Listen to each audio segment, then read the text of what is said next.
¿Qué pedo, racita? ¿Cómo están?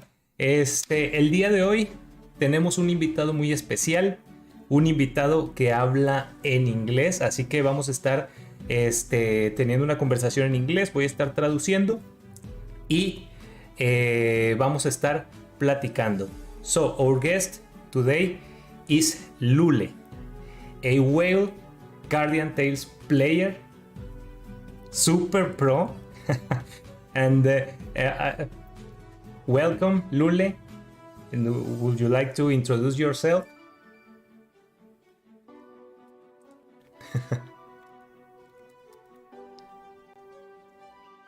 Okay.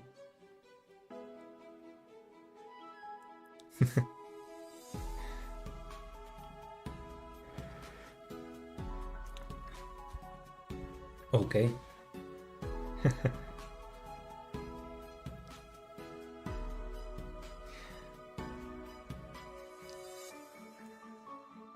Excellent.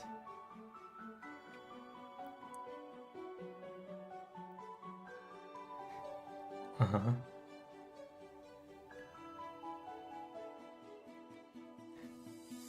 Ok. Entonces, nos comenta Lulleh que él juega en el servidor de Europa, ¿sí? Y además que es nacido en Brasil, pero no habla portugués, ¿verdad? Así que también juega desde hace 2020 y no toda la vida ha sido un jugador ballena. So, we can start with some personal questions so the chat can know a little bit about you. And first of all, how old are you? Nice. I'm older than you. Oh my god. I'm 34. So 29. Ok. Ok, perfecto. Entonces, Lulleh nos comenta que tiene 29 años. Bueno, 28 y que el próximo mes cumple 29. Así que hay que felicitarlo en su canal. Por cierto, gente, dejo el canal de YouTube de Lulleh en la descripción por si quieren pasarse a suscribirse. Ahí va a estar disponible la liga para su canal. And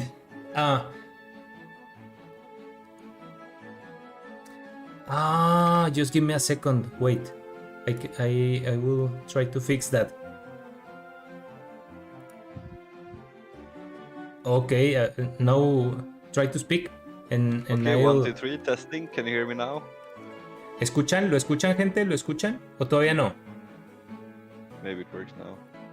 Let me see. ¿Escuchan ahora? Hey, ándale. Nice. There you go. There we go. So we missed the intro and everything then, but you heard it in Spanish at least. Yeah, bueno, escucharon la traducción de español, al menos eso es algo. Pero no, hombre, se perdieron todos los tips, todo el nombre, dio ahorita las mejores actualizaciones de... Nada, no se crean. No, solamente estamos empezando, le pregunté sobre su edad y vamos a continuar la entrevista. So, our second question. Right. That you already answered. So, where are you from? Yeah, Brazil. Brazil, I'm born in Brazil, but I do live in Sweden. Sweden. Okay, that's I've lived here nice. my whole life. Okay. Entonces, es brasileño, pero vive en Suiza. Perfecto. So, your native language is supposed to be Portuguese, right? Right. In theory. But in theory. In reality, what's your native language? That is Swedish. Yeah, we speak Swedish here. So I only know Swedish and English. Okay. Entonces, pues habla sueco y habla el inglés. Well, I only talk Spanish and English. And yeah, I wish I halfway. speak Spanish too, though, for this, obviously. Both language halfway. Yeah, it's like I said before, like I apologize that I do not speak Portuguese, because obviously this would have been a lot easier for many of you that are watching. But Yeah, yeah, yeah. maybe it would be easier. You know, we have a Portuguese speaking partner in Cacao. Oh yeah, Yeah, is it she's Anna Mateo? Percy. Anna Percy. Oh, partner, right? Thought you Yeah, meant partner. CM, right? Yeah, that's right. That's But awesome. I think she only makes Instagram content. So Yeah, the cosplay stuff, really yep, awesome. super nice. She has a Nari cosplay and a Future Princess cosplay. Yeah. I think that's the only two I have seen from her.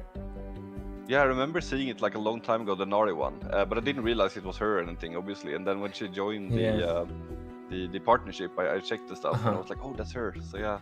Yes. She became very popular with that cosplay. Yeah.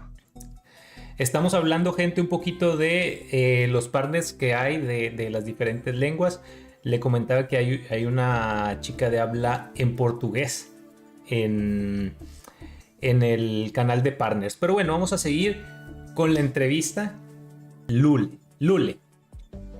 This might be a personal question, and if you feel uncomfortable with that, you just can say, I'm not gonna answer that. So yeah, sure.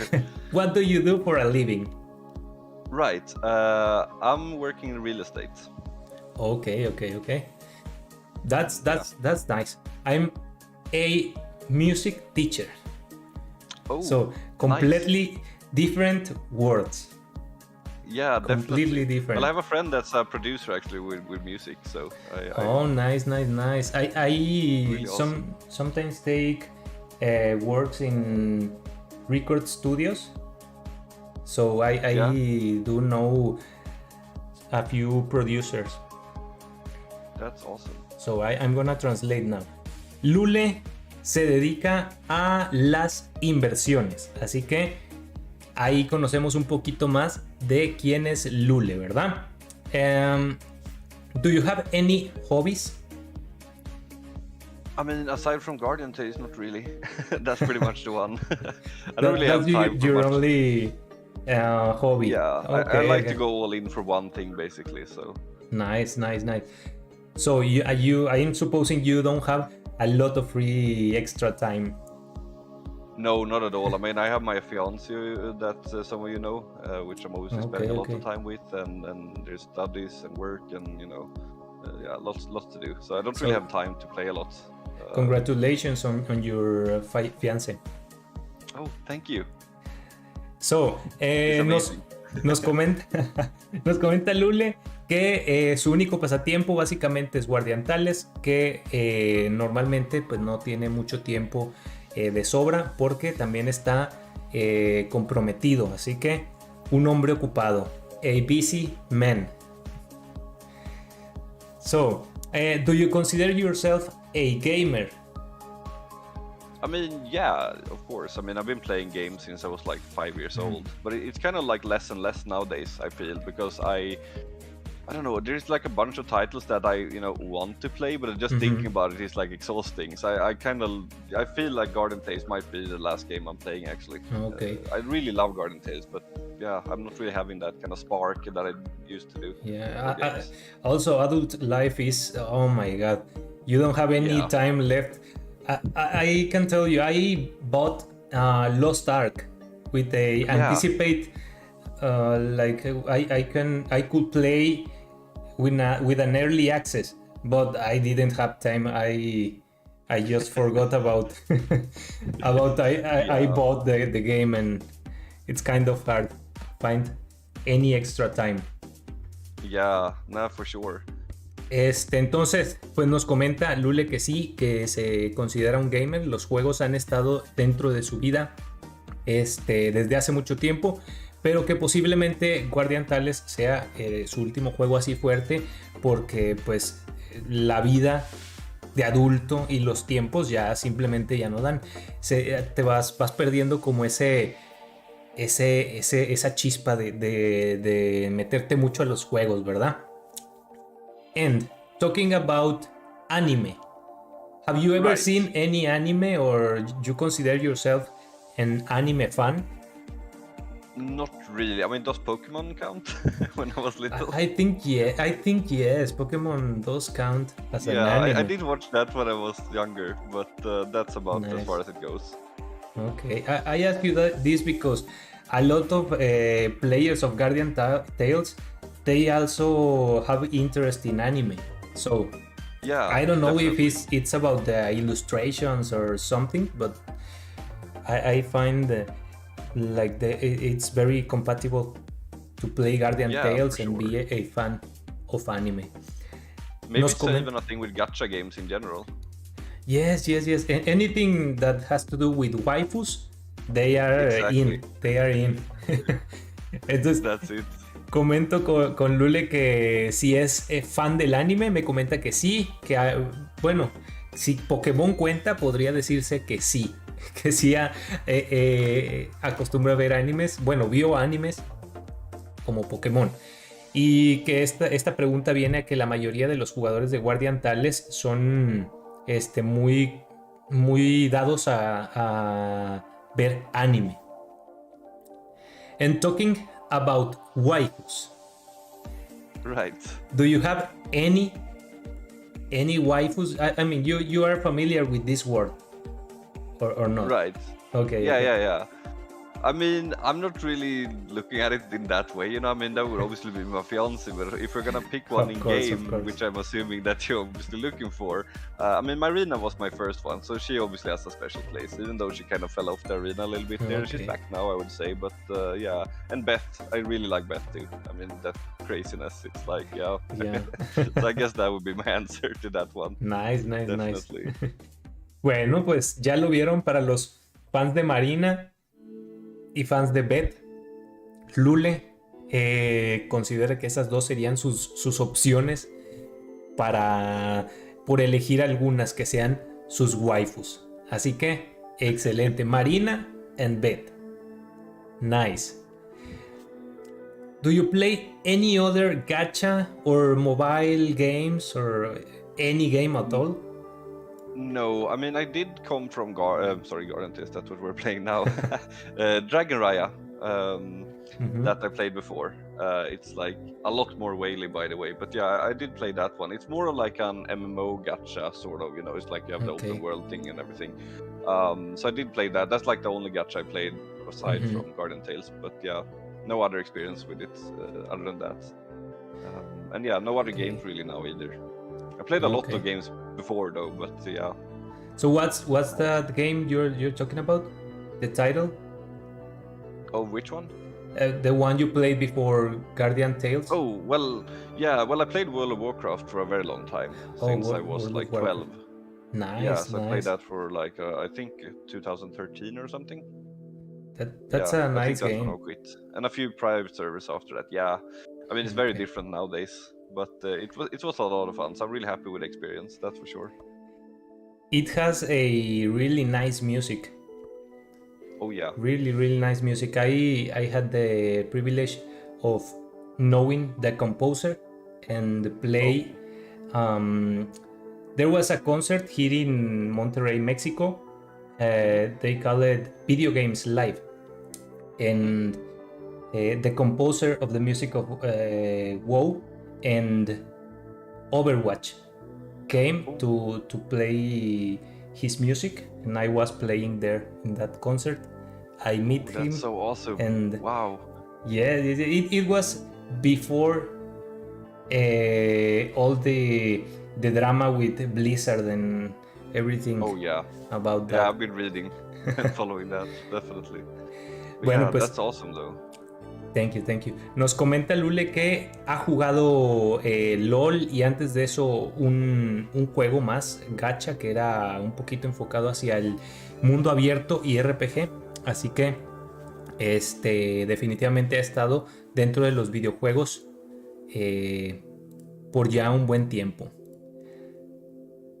And about your media and your YouTube channel. Hmm. How did you came up with the idea of Hmm. calling yourself lulleh? Oh, that's actually a really funny story. So I think I got the name or took the name when I was in 7th grade or something. So Seventh my grade, real oh my god. name is Lucio. So Okay. it's almost Lulle, right? So my classmates was kind of Mm-hmm. like teasing me, and then they started saying Lulle, and I was like super annoyed in the start, obviously, because like why wouldn't they use my real name? Yeah. But then I figured, what if I just take that name and make it mine in a way? Then obviously I have nothing on me. Nice. So Yeah, that's pretty that's much how it pretty happened. brave. That's pretty brave. Yeah, the age is not necessarily to be there. It was just for Mm-hmm. the spelling, actually. It just looks better when you Okay. spell it, because it looks a little bit empty without Yeah. it. So yeah, Nice, nice, that's the nice. story That's behind a that. cool story. Yeah. Entonces, la historia viene desde el séptimo grado, que sería como secundaria, donde sus compañeros le empezaban a decir Lule por una pronunciación ahí de su nombre, y después él básicamente apropió la idea y le agregó la H al final para que no se viera tan vacío. We have Zombie Lev in chat. Yes, we do. Hello there, hello Zombie Lev. Maybe you can be our next guest. I don't know. Ooh. I So, think the stream is lagging a little bit, by the way. I can just see oh it's really? like, yeah, it looks like kind of choppy. I Let saw me someone write something before that I didn't wanna let me interrupt check. you. Let me check that. Oh my god. Yeah, it's kind of getting red light, then green light. I don't know what's going on. Let me try to fix it. Just give me 1 second. Yeah, no worries. I have all night. Perfect. So it's night for you. Yeah, it's 2 a.m. here now. 2 a.m. Okay. And it's gonna be a long night because I have a lot of things to do as well. Gonna work on some spreadsheet stuff, and then there's the arena tournament starting tomorrow, and yeah, there's a lot of things to do, preparing for the next raid. And yeah. That's true. You have a tournament. How is it going? It's going really well. I mean, we are starting tomorrow, so right now I just had people DMing me the teams and everything. So I've just been filling into a spreadsheet. So I'm gonna make all the brackets and everything like after this interview. Nice. And yeah, I guess then we'll start and see. It's really awesome. LA had a lot of people, by the way, so that's really awesome. Yeah, LA EU has a bunch too. It's a pretty big community. Yeah, Latin for American sure. community. And it's really awesome, yeah. Gente, ¿cómo les va el stream? ¿Se sigue lagueando? Porque ya le moví un poquito aquí. No sé si eso vaya a arreglar algo. Pero bueno, comentamos un poquito del torneo que está llevando a cabo Lule, que empieza el día de mañana. Hay muchos participantes de Latinoamérica. They cannot join into the tournament right now. I mean that it's closed right now. I mean, I can still take until I announce it. It's fine. So I would say maybe 3-4 more hours. Okay. There's definitely spaces, yeah. Bueno, raza, pues ya lo saben. Si aún les interesa entrar, tienen como unas 3 horas todavía para meterse y a ver qué tal les va.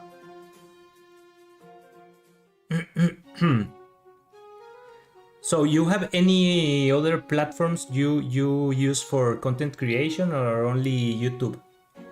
Only YouTube, yeah. Only YouTube. I was thinking back before it made more sense to maybe stream on Twitch and such, but I mean I have everything on YouTube, so I'm just yeah. In the end of the day, it's not like I'm looking to make money or anything like that, so it's not like I wanted the best deal it was just convenient to stay on YouTube, really. So okay. So you started making videos on YouTube just for fun? Yeah, I mean, it started actually back when we played WoW. Actually, we had those boss kill videos, like raid videos. So I just started making those, and I mean, I kind of made myself a name there, I guess.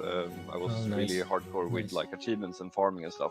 So, and since then, I've just put things out that I felt like, and then, I mean, I guess it really took off when I played Dragon where I made a bunch of guides and in-depth things like that. Nice. people really enjoyed it, and then I just kept doing it since then. It's really fun. I mean, so yeah. Yeah, it's really fun and creates a community around the game and around the channel. It's exactly, and nice. also contributing to the community with doing the research and those kind of things and helping people. It's really nice actually. Bueno, pues lulleh empezó con la creación de contenido como un hobby, como un pasatiempo, haciendo guías de WoW y de algunos otros juegos, y pues continuó únicamente en YouTube.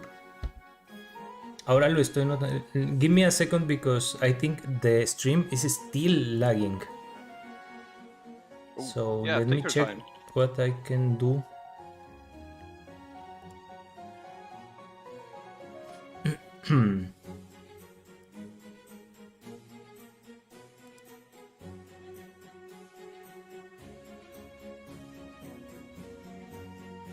Maybe do like a little, what you call, internet check or something. See the bandwidth. Yeah, I'm actually doing one of those.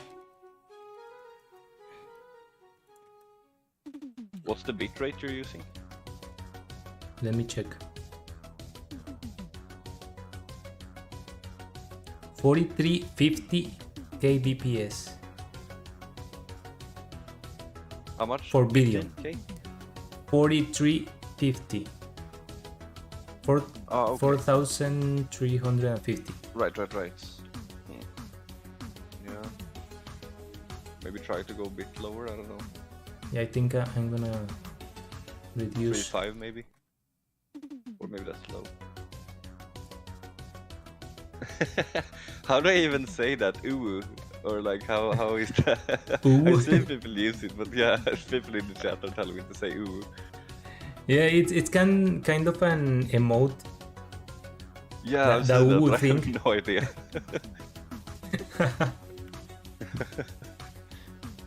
Well, let's continue. And yeah. I already changed the bitrate, hoping that's gonna help. So no other platform apart of YouTube. Yeah, and only YouTube. Why did you choose YouTube over any other platform? I mean, I haven't always like streamed and stuff like that. That came later. So I think I obviously started making videos, and I mean that was like back then it was the obvious choice for it. And yeah, like I said before, it was just convenient for me to stay there. I mean, since we have everything there, so. Okay. Entonces, raza, por conveniencia y porque ya tenía armada cierta comunidad aquí en YouTube, se ha continuado utilizando esta plataforma. So, let's get to the interesting questions about Guardian Tales. Yes. Okay. So, do you consider yourself a whale? I mean, yes, obviously. There's no denying that, of course. Since when have you been whaling in Guardian Tales? Right, so I didn't actually do it in the start. It's actually really funny. I didn't actually prepare for these questions, by the way. Otherwise, I would have found some really funny screenshots. So I have a screenshot where I'm talking to a good friend of mine. He still plays, by the way, and where I said like, I'm not gonna spend that much money on this game, and things like that. So obviously that changed. So I did spend a little bit, like. Dolphin, in the start, just those necessary things, but I mean there wasn't really that many good packages in the start. They started coming in like Christmas, I think, back in 2020. So back then it was more just to survive, pretty much. I want the marina, then we maybe get like buy 13k gems or something and do the pulls. And I was really lucky in the start, so I got a nice head start. I think my team was Marina, Arabelle, Lupina I had. And then I did get both Eugene and Vishwak on that next banner. That's pretty random team, eh? Yeah, it was all over the place. There is actually a video if you guys want to see, like the first Guardian Tales video. If you scroll way back, where I'm killing the boss in the Dungeon Kingdom, and oh my god, it's not pretty. I'm like super and you keep bad. that video up. Yeah, I mean it's just fun because it was literally the first one, So it's like I ended up soloing the boss with Marina because she Okay, carried okay. me so hard. So I like ended up killing the whole team with the first laser beam, but then I was like Yeah. too lazy to rerun the whole stage, So yeah, Okay, okay. but no, so it's back then I didn't whale that much. I did spend a little bit here and there, Mm-hmm. but yeah, it was first in I think it was October or something like this Mm-hmm. when I joined Magnolia, the EU guild that's Okay. sadly no longer around. But yeah, um, then I started whaling, and I think you obviously people have been talking about it. It's the stream where I spent like 500k gems in one go. So I just had this list of heroes and everything. So I think I had 688k gems or something in total. Uh-huh. But I ended up saving like 100. But yeah, so since Okay. then it's been pretty whaley, and then obviously they started adding more and more of those packages that were actually like the limited ones each update. Yeah. And I felt like it's obviously worth to get those instead of worth Yeah. I mean compared to the 13k because that's just really really Yeah. bad deal. So yeah, since then pretty much Nice, it nice. obviously took a very long time to catch up, and I'm still not actually maxed out. I still miss a few weapons and a few heroes that are not maxed. Okay. But yeah, I'm obviously in a very comfy spot right now. Yeah. Entonces nos comenta Lule que no siempre fue un jugador ballena, que ha estado jugando desde ya hace mucho tiempo, pero en un principio utilizaba básicamente los héroes que le iban saliendo, ¿verdad? Después de eso se metió a un gremio que se llamaba Magnolia, que ahorita ya no está activo en EU, pero que a partir de ahí empezó a gastar un poco más cuando los paquetes dentro del juego se volvieron un poquito más llamativos. So, about the packages and the offers in the game, we are in the best spot in the history of Guardian Tales, or do we used to have better offers in the store? I feel that like lately it's gotten better and better with time actually. Like in the start it was more like you just wanted to get them to keep up, but like if you look at gems per dollar or whatever, like nowadays you get so much. Like take the collaboration for example that's coming next update. I think I calculated that you're gonna get 160,000 gems for those two. It's like two. They have put everything together, right? So I think it's like 80k gems, give or take. I mean that's obviously including the controllers as well. But like the total value would be for one update would be 80k gems, and I mean 80k gems back when I started playing, that was just a dream number. It was like insane because that cost so much to get, Where now it's a just lot a of fraction. gems. Yeah, definitely. I mean, it still costs a lot if you're gonna keep that up, obviously. But like compared to before, it's definitely better deals now. That I would say, for sure. Ok. Entonces nos comenta que ahorita estamos en la mejor etapa, por así decirlo, para poder hacernos de gemas en la tienda, porque actualmente el ratio de dólar que gastas por gemas que obtienes está en el mejor punto de Guardian Tales. So, how much you consider that is going to be the minimum amount of money a person have to spend to be considered a whale? Ooh, that's a good question, actually. The minimum amount to be a whale. I mean, I guess I don't really know. I haven't really thought about that actually. It's like, I mean, obviously what I did with the, what's it called, the 600k gems or 700k, whatever. That's obviously whale territory already, right? So I mean, I suppose if you're buying like all of those limited packages that come out, like every update, I mean, that's pretty much being a whale. I mean, I would say. So if you basically buy everything on the store, I mean, of the offers and packages. Exactly. Okay. Yeah, I would say that. Yeah, definitely. Bueno, entonces, raza, pues ya saben, si quieren considerarse ballenotas, lo que deberían de hacer para considerarse ballenas es comprar todos los paquetes que vienen en la tienda, y con eso prácticamente estás balleneando. So, we have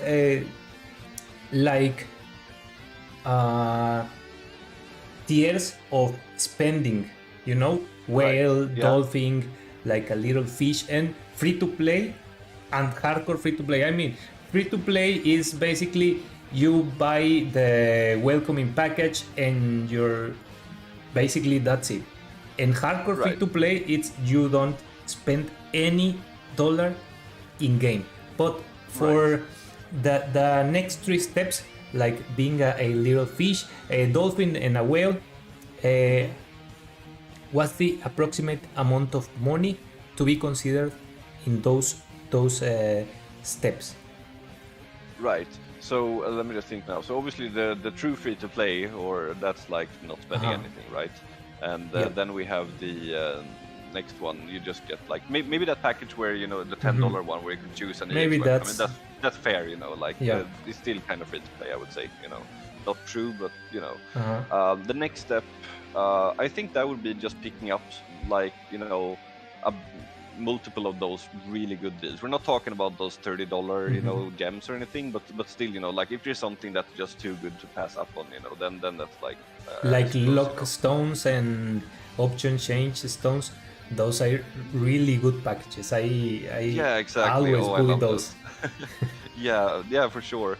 I would say like if you do spend but not regularly, so we're not gonna put like a monthly thing, you know, we can't do Okay. that. It's like it could go like 3 months or something, you know, that's like still. Yeah. And Dolphin, that would probably be just regularly buying those things and maybe grabbing a few of those gem packs too, but not going too much overboard, you know, maybe you know $300 per you know Per month. month or something. Yeah. Okay. I suppose so, but it's really hard to say as well, you know, because it obviously depends on you know countries and you know currencies and. Also, it depends on the offers on the store because Yeah, if there that's there are bad packages, I mean, Yeah, maybe you definitely. won't buy that. Entonces, el hardcore free to play, que sería nuestro escalón más bajo, es no comprar nada, ¿verdad? Un free to play medianero así, por así decirlo, sería comprar la oferta mensual de gemas, ¿verdad? Eso todavía se podría considerar un free to play. Después de ahí, un pescadillo. Digamos que compras algún paquete mensual de piedras de bloqueo, de algunas otras cositas. El delfín serían aproximadamente comprar ya regularmente tus ofertas mensuales, que te saldrían en aproximadamente $300. Y de ahí a la ballena es básicamente comprar todo, ¿verdad? So, let's talk about your favorite game mode. What's your favorite game mode? Ooh, I mean it has to be Arena, I think. Arena? Yeah, I think Arena is definitely the favorite game mode. It's it's the most interesting to me. And why is Arena so interesting? I mean, I almost never play Arena. I only get to how much to Master Arena, and Master Arena I never play. I never play that kind of game. Yeah, well, I mean, it's more engaging than the other ones. I mean, Orbital Lift is very time gated, for example. So right now we're just sitting waiting for the next level cap, and then maybe we're gonna progress up to probably 725. I'm assuming. I saw a hacker actually that that got past 708 that we're stuck on now, and he got stuck on there. So I figured, you know, that's probably the next wall, and then you know we need to wait another 3-4 months or something. So that's kind of boring. I really did enjoy the world exploration levels actually, because that's kind of like your brain had to those really are work there. nice. Yeah. Yeah, but I mean, once you do them once, it's like, you know, tower levels. I've had a lot of fun with those, but that's kind of a similar situation where you don't really, they don't do that many now. And I think the sad part about the tower levels is that I have so much stats now, so it's like It's very the puzzle easy. levels could be interesting. Yeah, but I mean Yeah. the other ones you just blow through them. I remember Yeah. back before you actually had to really min-max and you know optimize things to get through those, but now it's like very uninteresting for me. So that's actually a suggestion I made to them to kind of normalize the stats, you know, and then tune it, you know, really tightly. That could be really fun. But so the tower levels are not that, you know. Story is probably up there with Arena, definitely. I love the story in this game. Story is very really very mind-blowing. nice. Very nice. Yeah, but Entonces, it's very rare, sadly. yeah, come out of it's it, very releases. dark too. Very very dark. Yeah, and raiding, it's like, you know, I'm not.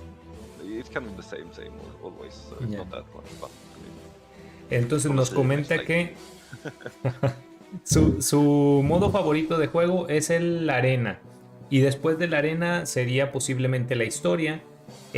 Nos comenta también que ha estado un poquito interesado en el Orbital Lift y que sería el ascensor orbital en español. Y la torre donde tienes que hacer unos acertijos y todo eso. Pero los niveles que han ido agregando, como ya tiene demasiadas estadísticas, ya no son tan desafiantes, ¿verdad? Entonces pierde un poquito de interés ahí. So, any advice for a new player? Ooh. That's a hard one. It's like, but you know, it's like that's a really hard question for me actually, for multiple reasons. First of all, it's like I'm obviously spending, so Yes. like when I just hear that, I'm just thinking, what would I do if I started today? You know, and then I'm just starting like to optimize the whole. You know, obviously we can't go that route, and the other option would be obviously like, I mean, I've been playing for 2 years, you know, so it's really hard to put myself in that spot again actually. So I don't think that's really my, you know, question to answer really. I think there are other people that can answer that better, you know, that's more qualified to answer that question actually. Bueno, nos comenta I'm que... sorry. No problem. I mean, if you could give an I wish I could advice... be more useful here, you know, because I can buy everything on the store. Buy everything and progress. No. Best advice. Yeah. Entonces nos comenta que es muy difícil dar consejos para jugadores nuevos desde su posición, porque está en una posición en la que gasta dinero en el juego y empezó además hace 2 años. Entonces básicamente es muy muy difícil poder conocer la experiencia de un jugador nuevo, ¿verdad? I have a question about Orbital Lift. So the progress in Orbital Lift for a whale that is stuck on the top of Orbital Lift is, I mean, you are going to progress when you get more collections, right? Or more statistics in your characters, or... That's the thing. There was a time when that was true, but now I literally have everything. It's like 100% the whole collection and everything. So, considering the jumps of those levels, it's like it's too much now. So the only thing that's gonna make me progress is the level thing, or maybe a hero that's like super game breaking, maybe. But right now we're obviously stuck on 700 and something, 708. But I mean, when they release a new hero and a new weapon, you get some collection bonuses, but they are not significant, right? No, it's very little.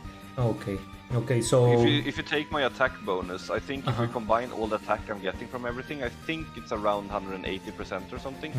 If you take the book collection, the hero collection, and you know, like the what's it called, the heaven hold structure that gives 10%, and you put all that together, so that's 180%. So if I get 1% more, it's like, you know, because it's not linear, the scaling of the orbital lift. It goes like this, and then it could be like a boss level or whatever, and it goes like this, and then then it's like you can. I think. So that's like the we wall. can't do anything right now. Okay. Bueno, entonces hablamos un poquito del progreso en el ascensor orbital, gente. De qué depende el dar ese brinco. Ya ves que todos se estancan, todas las ballenas se estancan en un nivel, y para poder progresar, básicamente o tienen que sacar más niveles, subir el techo de niveles de los personajes, o que salga un personaje nuevo que sea que cambie toda la manera en la que funciona el juego. And I mean, talking about new heroes that bring a lot to the table, you think Lina Inverse is going to be game changing or not? Game changing? Well, I haven't seen that much actually of her, but I've seen she's really strong in Colosseum. Yeah. Definitely. And I mean, she's probably gonna give trouble for all the Earth Mono teams in Arena too. That's for sure. Yeah. I don't think she's like super OP or broken. It's just that she's good and she's Mhm. fire, right? So I mean, but yeah, I don't know actually. It's yeah, she's definitely gonna be like if you're into Colosseum, I think that's definitely something you want because the meta is definitely gonna change to that. I think Yeah. because she has the weapon skill that stuns everyone in one. It's like an FP thing, right? Really, Yeah. and she seems really strong there. For raid, haven't really seen much, maybe, but as far as I remember, she doesn't have any death threat or anything. So I don't know if she's gonna be super game breaking there actually. But it's not as like I remember when they announced the whole collaboration, they said that those heroes are not gonna be Super that overpowered. good. Yeah, exactly. So Yeah. that statement is probably wrong though. I think she's definitely above that, but it's not the Arena or FP or whatever, like when they came. It's not like that, but it's definitely not a bad hero, that's for sure. Yeah. And, yeah. Bueno, entonces la opinión sobre Erina es que es muy buen personaje en Coliseo porque tiene esa habilidad estilo la princesa del futuro, pero fuera de ahí no cree que vaya a ser tan que cambie todo el juego, ¿verdad? Básicamente porque le favorece el meta de los personajes de tierra y porque tiene una habilidad de arma muy buena. And who are the top 3 units in the game in your opinion? Do you say top 3? Top 3, yes. Top 3. Ooh. What game mode? Because that's obviously. So like... every game mode has just has, overall top 3. I mean, we can have a overall, and then we go specifically to game modes. Oh, that's so tough. That's really hard though to do the overall thing. I mean, Camel probably gotta be the one, right? Yeah. It's just good everywhere. Really, really broken one. Because it's like really hard to put like a actual top 3 when you have, because like obviously like if you're talking orbital lift, Ogma is like you need Ogma. There's no way around that. And it's like but then he's like useless for raid. So there is like there's that kind of balance there where and of course Arena is really really good for PvP, but when it's not PvP, it's like and then FP. I mean FP is like amazing obviously for story and those kind of things, and obviously like Arena. Yeah. As well, even though Arena is around, it's a little bit scary, but she's still good. I mean. So yeah, it's really hard to do an overall one, but I guess Camel. Obviously, we have to mention Camel. Yeah. So Camel is for you the most versatile hero in the game, right? I think so. Now, just on top of my head, yeah. I mean, he's good in Colosseum. He's good in Arena. He's good in Raid, and yeah. Yeah, you can use it. Lift and Basically story everywhere. Everywhere. Yeah. Yeah. Entonces, básicamente de los personajes que sean, bueno, las unidades que sean top del juego, básicamente Camael, porque se puede utilizar en la mayor parte del contenido, y de ahí en fuera hay algunas otras menciones especiales como Erina, la princesa del futuro, Ogma para el ascensor orbital, y ya dependería de cada estilo de juego, ¿verdad? En cada instancia del juego sería un top diferente. So, you being a arena player, what's your top 3 units for arena?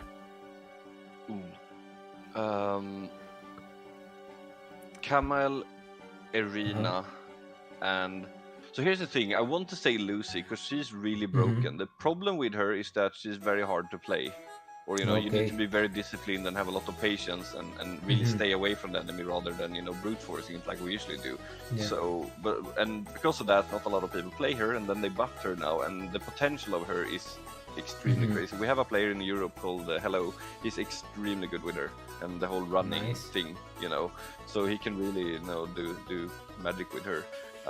But I mean, as an overall thing, because I guess you have to consider difficulty too. I guess she would not be that, And I mean, you send a Garam after her and she's gonna die. So it's like, Okay. It's probably not her, but I just wanted to mention that. But Camel definitely, Arena for sure. I mean, what else can we pick here? I mean, Hanna is extremely good on those melee maps with that invincibility. It's really broken. Rue is just a fortress, when you buff her. She's really scary. May Reel, of course, definitely scary. just mentioning like a few now. Okay. And talking about Arena, do you use a 4-way control, 8-way control, or a 360 controller in your movement pad? Always. I have this one. Oh, okay, you use a controller. Okay, nice, nice, definitely. nice. And the configuration in game, it's 4-way, 8-way, or 360. Always 360. Okay, 360. okay, 360. Yeah. The problem with that is actually like I kinda can't play on my phone anymore, because like what I'm missing there is that obviously the feeling of which direction you're going. Yeah. So I would end up getting into a wall or something like this. Yeah, me too. I I kind of regret that I got used to that, because I think a lot of people are playing really well with 8 ways, of course. Like 4 ways is a no-go, I think, unless it's like some weird mini game where you have to only go. I mean, But, 8 ways is going to make you 4 ways is going to make you miss a lot of the skill shields and stuff. Oh yeah. 8 ways, it's pretty balanced. But I mean, I do play using the touch screen, and 360. I mean, always it's very hard. It's super hard with the touch screen. So the problem is like once you're used to that, obviously for me playing with a controller, it's like so weird to play with 8 after. Yeah, and that's a problem, because sometimes I do play on my phone and I'm just like getting really irritated. So I kind of need a controller now. Yeah. Bueno, estamos hablando de la manera que utiliza la cruceta de movimiento, que si es en 4 vías, 8 vías o el 360. Básicamente nos comenta que en su configuración de juego él utiliza el 360 y además juega con un control de Xbox. ¿Is that an Xbox controller? Yeah, Series X or whatever the new one is. I don't have the console, I just have controller. Que tiene el control de Xbox para utilizar ligado al teléfono, ¿verdad? Pero estamos hablando de la cruceta cuando la utilizas en touchscreen de 360. Es muy difícil utilizarla y terminas pegándote con muchas paredes. Pero bueno. Ok, let me see. The next question. It's a hard question. Do you think the game is balanced?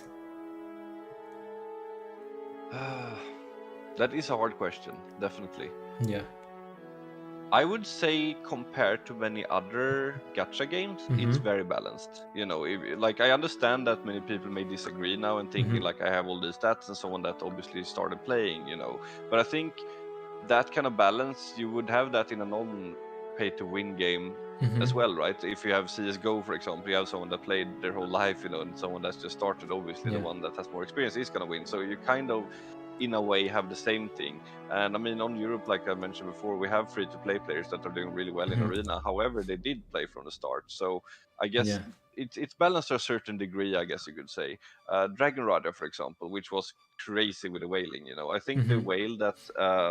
I think he had spent probably like 150k or something when I quit, and my account was very whaley, and he was like much higher, so that was like I have a video actually where I'm doing like a battleground. It's a 15-minute battle where you just like a BG, like normal kind of thing, and I think I racked up like 150 kills or something. So you just one-shot people left and right. It was just ridiculous, and obviously we don't have that in this game, so I think it's definitely not bad, but it's like, and I think the balance is definitely like people who are not spending as much as I do, they're definitely catching up, because we talked about before about the collection and those kind of things. Every update I'm getting like 1% more or something, where everyone else has like a lot of stats to actually get.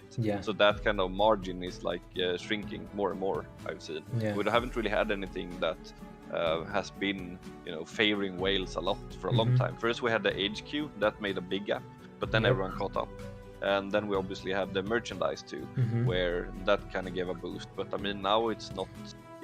And I think that's the thing with Garden Tales, actually. You have more variety. It's not like you spike so much. So, for example, with merchandise, I have Let me just check it. I think it's 100 and let me see. Where's that spreadsheet now? Okay, I lost the spreadsheet. I don't know where it is, but I think it's 140. Oh, here it is. Let's see here. Merch Forge. It is. Yeah, so I have 143 unique merchandise total, which is combined into probably like 20 or something different uniques that are maxed out. Yeah. Where that obviously sounds really OP, but I'm obviously not able to use all of them at the same time, right? Yes. So it just gives me more options to use a lot of things. For good and bad. Yes. So I guess that's what it is. It's not like I actually have a lot more power in that sense, and that's also why the gap is. And now people are catching up and getting at least 4 that are maxed out, so then they can use for one team. So yeah. Ok, entonces nos comenta que si el juego es balanceado, dice que sí es muy balanceado, que en comparación con otros juegos que son pay to win, Guardian Tales es un juego que beneficia ambos estilos de juego, porque al tener un techo de estadísticas en las colecciones, hay solamente pues cierto margen para las ballenas de avanzar, ¿verdad? Hasta que llegan a maxear la cuenta y luego se detienen, ¿sí? Ha habido algunas características del juego que favorecen que se cree una brecha entre ballenas y free to play, pero primero salió el nivel de guardián, que eso ayudó a que se separaran, y después las mercancías de la fragua, que también ayudó a que se separaran un poco. Pero pues en este momento, cuando sale un nuevo héroe, básicamente las estadísticas que le dan a una ballena son como un 1%, y los jugadores que van empezando todavía tienen muchísima brecha que ir consiguiendo cada actualización. Entonces, pues así la cosa. So, you think that the fate system they had planned was supposed to be for whales? You remember that actualization that they said? Yeah. I think, my guess is as good as yours, like we never even saw anything about it. Like you could read a little bit about it, like in the roadmap thing, what the idea was, but I think it's like, I don't think it even got into a stage where they could present anything really. So I think they just figured out it was a really bad idea, honestly. Potentially it could be, but I think it would have just ended up like it's cancelled, no? Right now, yeah, it's completely trashed. Okay. Yeah, and I also want to add something to what we just said about the what's it called? The balance, actually, which is interesting, because I have a friend that I'm obviously playing with, Epilol. You probably know him if anyone's watching. He's really big whale as well. So he has an alt as well. So in raid, if we're gonna look at raid damage, it's that alt have spent maybe 30 times less than the main. And it's like a small, like mini dolphin, sort of. Did something happen to the stream, by the way? No. It's still up. Let me check. Oh, it looked like it ended or something happened. I don't know. Yeah. Oh, really? Let me refresh the page. Yeah, it's working. No mind me. It's working. So that alt basically spent 30 times less, give or take. It's like a small dolphin, like looking at, if we drag it out on 2 years, then it's like nothing really, in comparison. And he did almost the same raid damage with that. It was the same guild, same players, same bosses, and that probably says a lot, where, and I think there's a very split, opinion there, because like I personally am not too fussed about it, but I know other whales have been kind of disappointed. You can ask what you get for the money, because you obviously pay for that power. Like, where is it now when everyone else is catching up, and also spending a lot less. But at the same time, how do you make that balance, obviously, because everyone obviously want to enjoy it too. So it's really hard for the developers, I think, to fix that. Yeah, it's pretty hard. Sada Medina, creo que se cortó un momento, pero si actualizas el video, el directo sigue, se reconectó rápido. Una disculpa porque no sé qué está pasando, que me está dando muchos problemas de lagueo, o sea, la conexión no está estable y no lo he podido resolver. Entonces una disculpa con eso. Necesito revisar qué onda con el internet. No es el de ustedes, es el mío. Me está marcando aquí luz verde y luego luz roja y un despapalle, no sé qué esté pasando, pero bueno, I will translate now your this is Epi, the player is Epi. Yeah. Okay. Yeah. Entonces hay un jugador de Europa que se llama Epi, que es ballena también y tiene una cuenta secundaria donde ha gastado aproximadamente 30 veces menos que la principal. Y en el raideo, en el daño de raideo, básicamente las dos cuentas hicieron el mismo daño. Entonces eso habla un poco del balance que se tiene en Guardiantales y también del techo de estadísticas que hay actualmente y de que es muy difícil para el equipo de desarrolladores dar una experiencia de juego óptima para todos, ¿verdad? Considerando a las ballenas y considerando a los free to play. So, in Guardian Tales we have a roof of statistics, you know, with the collection, and when a whale spends so much and reach that roof, there's nothing else you can do to pass it, you know, unless they release a new hero or something like that. Mm-hmm. Okay. So you think whales need a new merge-like system to regain that power they paid for?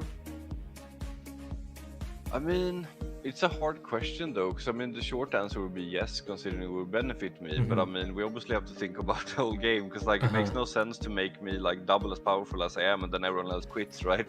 Yeah, because that makes no sense. So I don't really know what the next step would be, you know, like in that sense. I think it would be nice if there's something, but like, you know, the question is what, you know, to make it fair for everyone, you know. And yeah. It's really hard actually to answer that one. For me, bueno, anyways. En cuanto al balance, es muy difícil considerar si se necesita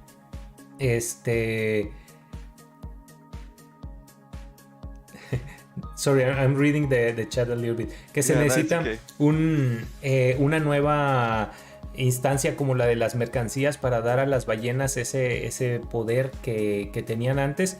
Y bueno, desde el punto de vista de una ballena es obvio que sí se necesita, pero se necesita pensar también en todos los jugadores, ¿verdad? Porque de nada sirve favorecer a unos y luego que pierdan usuarios por tener este tipo de juegos, de cosas tan favorecedoras a las ballenas, ¿verdad? So, let's go to the next question. If the game was yours, name 3 features you would add. I personally would think it would be pretty cool to have a 2v2 arena. So you would have, like, for example, you and me could play together and, you know, go in, and then we meet 2 other people with like heroes and, you know, battle it out like that. I think that would be really cool. Obviously that requires servers to be better and those kind of things for that to work, you know, because it could be terrible with lag and people running around everywhere and, you know, those kind of things. But I think that would be really, really cool, like, at least, because I kind of like this team play thing, because a lot of content in the game is actually solo. So I think using that more, you know, so you can actually play with friends and stuff, I think that would be really, really cool. What else? That's actually something I've been talking about many times. You maybe have seen it in our partner chat as well. Yes. I don't know, for those of you who play Diablo and WoW, you have something called Mythic Plus or Greater Rifts. And I think that could be really, really cool in this game, where you would have, you know, it's like a dungeon, I guess. I've just read about it in WoW, actually. I quit before that happened, and I didn't play Diablo with that either. But I guess it's a dungeon that you go into, right, with like a big, huge room of enemies, basically. And you have to clear that thing, and then you can advance to the next level, maybe get some artifacts like we have with the system. And then it's harder and harder and harder, and it's like endless. You can just see how hard you can like push it, you know. I think that would be a lot of fun. I would love that game mode, actually. That's a pretty good idea. Yeah, if they can pull it off, that would be really, really fun. I mean, obviously, I have the co-op defense now, I guess, that we're gonna talk about later. But So it's a good start, but yeah. Ooh, third one though. Ooh, what would I want as a third game mode? Ooh, I definitely had some ideas, but I can't think of it now though. Well, maybe some kind of guild content though, where you can do more with the guild, Yeah. like to fight other guilds, you know. I mean, but I don't know how that would actually work in reality though, because it obviously has to be feasible. Something like in Dragon Rider, there was like a guild war thing, so you would literally have hundreds of people versus each other, you know. Yeah, But but I'm just I thinking don't it know could be if very messy. that's Yeah, possible on a I mobile mean, game. It's yeah. very hard to do that. Yeah, definitely. Maybe some kind of you know, the conquest mode, but you Hmm. have like other guilds that are working on the same map or something. I don't know. Or I mean, maybe this is that obviously like really bad something like ideas, maybe, but they said defensive troops that I don't know. It would be interesting to have yeah, we call it GVG, guild versus guild, in other yeah. games, but it's very interesting. Entonces, Raza nos comenta que 3 tipos de juego que le gustaría tener en Guardian Tales sería arena de 2 contra 2, sería una de las opciones. La otra sería un tipo de, digamos, como un ascensor orbital que pudieras entrar con un equipo y que fueran escalando infinitamente con oleadas de monstruos y pudieras interactuar ahí. Y la tercera sería algún tipo de contenido de gremio contra gremio en el que se pudiera interactuar, ya sea estilo Conquest o algo así de gremio contra gremio, sería muy interesante. One more thing, by the way. The thing I would really want to do is to have like a standalone PC version of the game. That's like something I've been on for forever. Yeah. It's not a game mode, but if we could do something, because I don't think emulator support makes sense in that sense, or in that way, because it's obviously not theirs. But like to make like a Windows version of it, like Yeah, it's so horrible right now. It's the worst than ever now. It's like sometimes it could take like 15 or 20 minutes to even get into the game. And I mean, if you crash, it's like game over. Yeah. So that's like really horrible. Also, to stream and make content, Exactly. it's very hard because I mean, I capture the screen of my cell phone and I play in my cell phone and just capturing the image, and that's the way I do my content. But it will be easier if I have a PC version of the game. Yeah, for sure, definitely. I mean, you can't really do all those things on the phone, right? So it's just really inconvenient. So I think that's what we need. And I mean, it could even crash in the game. Like we had some, I think this last week in Arena, like on Monday or something. I was on the pick screen versus some person, and looking at the comp and everything, it was like I would win, you know. But then it just crashed. I was like, yeah. Oh no. No. Yeah, it's really annoying. So that's something I would really wish for. Bueno, otra cosa que nos comenta que le gustaría muchísimo es tener una versión para PC del juego, porque es muy frustrante que no haya soporte para el juego en emuladores. Y digo, tampoco es como que sea su trabajo de los desarrolladores, pero es muy frustrante que te llegas a tardar hasta media hora para entrar. Y también dificulta mucho la creación de contenido, que pues no existe una versión de PC. Yeah, I'm a bit worried about it though, considering they were talking about the Nintendo Switch version of the game. Oh yes, we haven't really seen it yet. So I figured it's gonna take probably another year at least, you know, for us to even have that teased or something. So I don't know. But there is one more hope though, and that's obviously Windows 11, where you can actually launch Android apps on that. Oh, that's but it's not out yet. That's so our it might hope. take a while. Yeah, it's just a hope, but we'll see. We'll see. Yeah. So, do you think hero balances that are made on every patch of the game, every actualization, are good enough to make heroes relevant again, or they just insignificant changes? Oh, I think for sure, you know, sometimes one could of course argue that like makes no difference or it was stupid, you know, but I think the way they're doing with this game, like I don't think they have ever nerfed a hero in this game. Mhm. They have fixed something obviously with when they kept the VSR and those kind of things, you know. Yeah. But like they haven't actually nerfed a hero, and I think they even said that they are not going to do that. So they obviously have to take Mhm. really careful steps not to break something. Yeah. I think a lot of us could agree that the Mayreel buff was pretty much over the top. Yeah, And my Bari real obviously bus. got the short end of that stick. But you know, it's like I think it definitely helps. I mean, look at MK2 for example. It was completely useless when it came out, and now it's like decent. I mean, definitely Yeah. playable. There are some heroes that still could use some love, definitely. But I mean, we're seeing little things here and there. Like Clara, for example, Mhm. she's not that good. I mean, she obviously deals with Earth Mother really well, but I mean, she might Yeah. even die trying, you know. They are buffing her next update, and yeah, so I think they are doing a good job with that actually. Yeah, The but problem is when it's too extreme, though. Like take Bari for example. I mean, you could argue that she would even need a complete rework, you know, yeah. because of her, you know, attacks and everything. So Yeah, the animation of her attacks are, oh my god, yeah, super slow. It's yeah, it's unplayable. horrible. Yeah. So I think there are like two kind of hero buffs. We get some heroes like Mariel that get buffs with very good.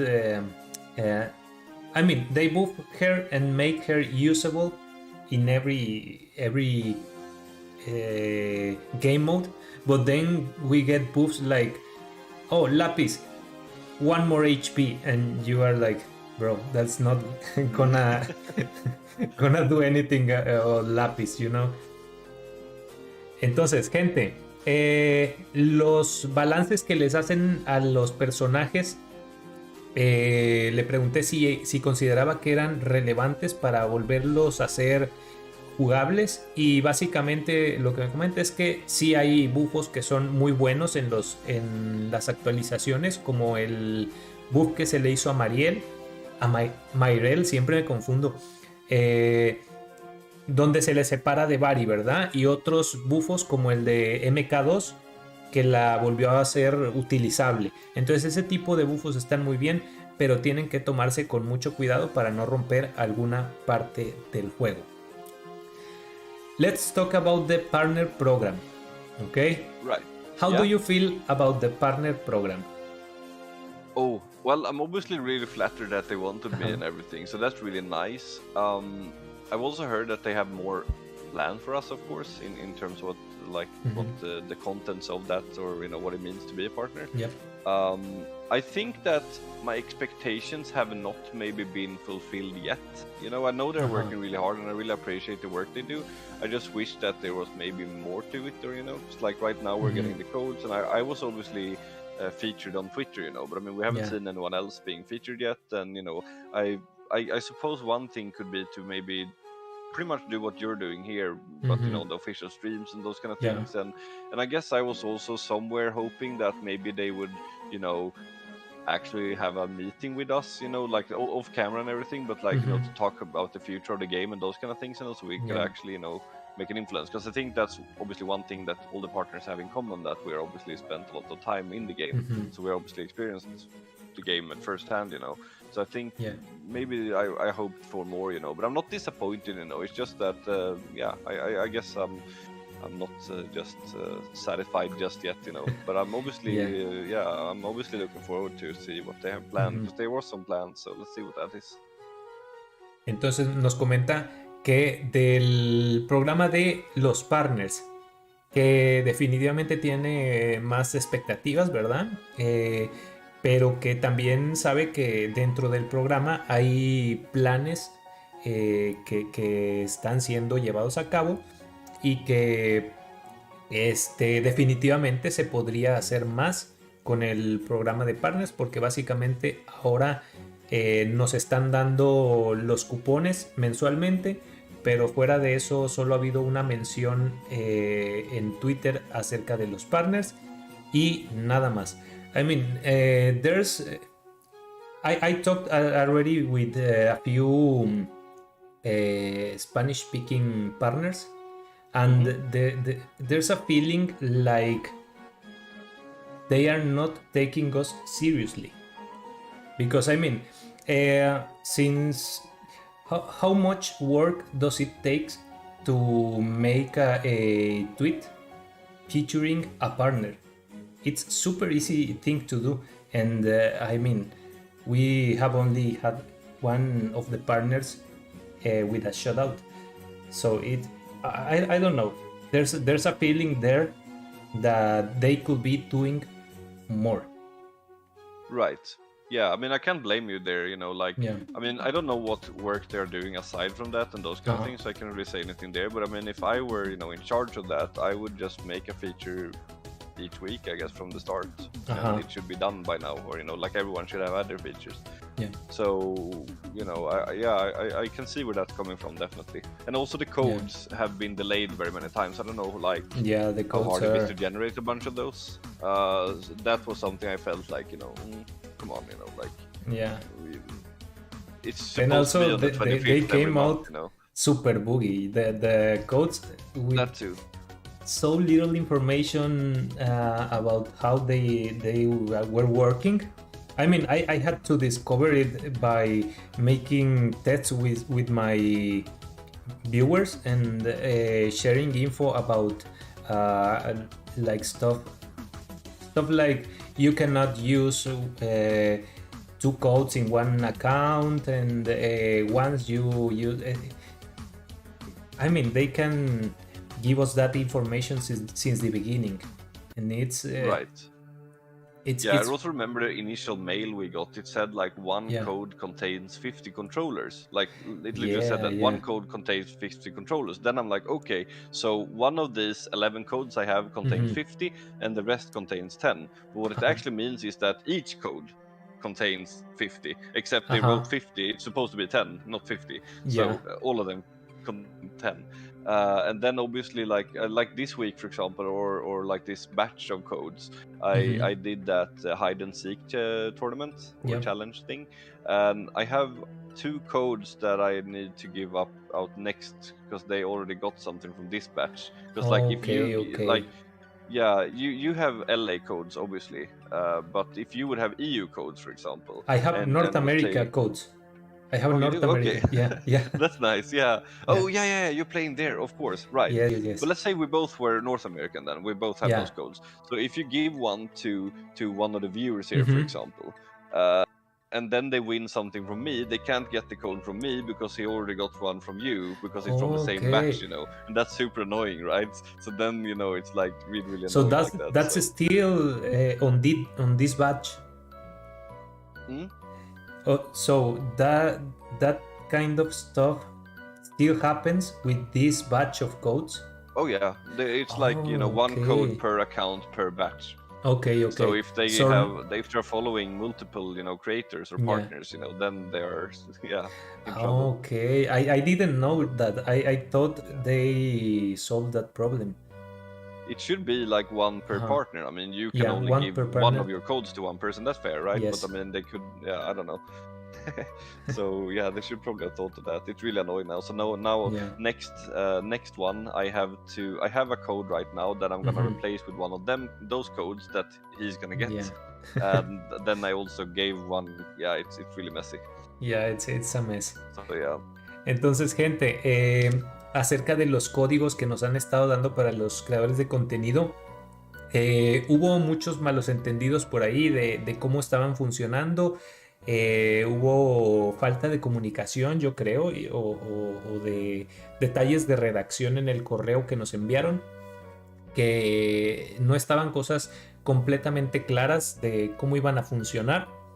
Y básicamente se empezaron a arreglar los códigos, y en este último mes de los códigos aún sigue habiendo un problema en el que si un viewer obtiene un código de X creador de contenido y luego se va a participar en otro concurso y obtiene otro código, solamente va a poder canjear uno.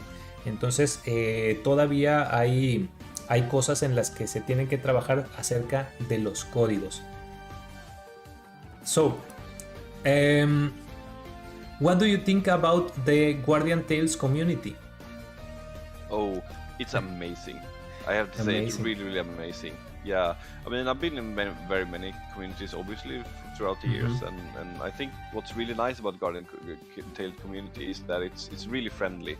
I mean, you obviously have someone, there's a little drama here and there, but like a general thing, it's very, very friendly. And I really appreciate that, and people really want to help each other, and there's not this whole, like, us versus them mentality, even within, Wales versus free to play. I mean, here's some little things here and there, but it's usually just banter, right?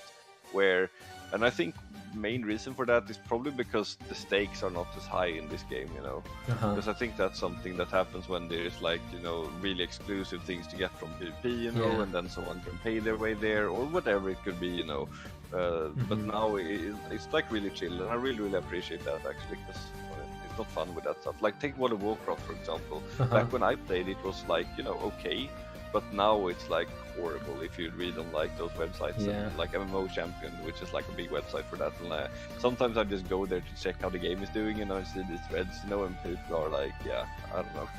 Lots of toxic I people. Think we're very lucky. I mean, we should be really happy with this community, honestly. I really enjoy it, that's for sure. Bueno, nos comenta que la comunidad de Guardian-tailed le parece muy muy buena, que generalmente todos los jugadores intentan ayudarse unos a otros y no hay mucho esa competición o ese pique que existe entre ballenas y free to play o así, comparado con otros juegos como por ejemplo World of Warcraft, que básicamente tiene partes de la comunidad que son muy tóxicas, ¿verdad?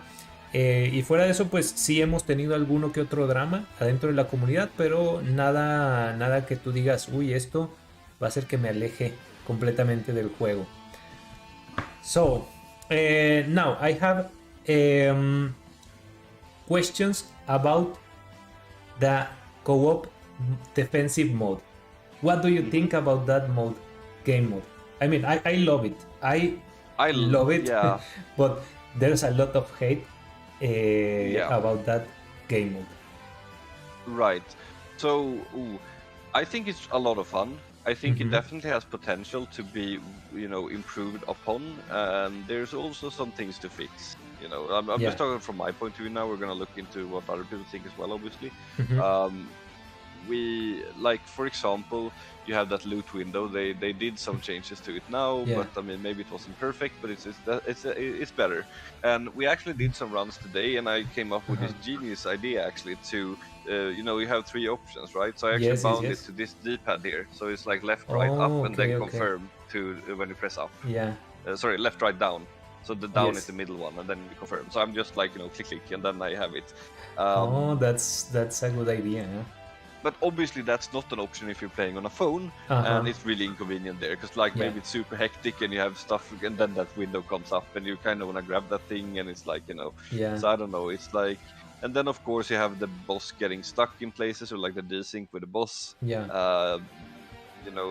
could, I had some bugs as well where the whole game would just freeze and stuff, or not freeze, but like, nothing happened, the enemies just stood there, and like, those weird bugs, so they obviously have to fix those kind of things.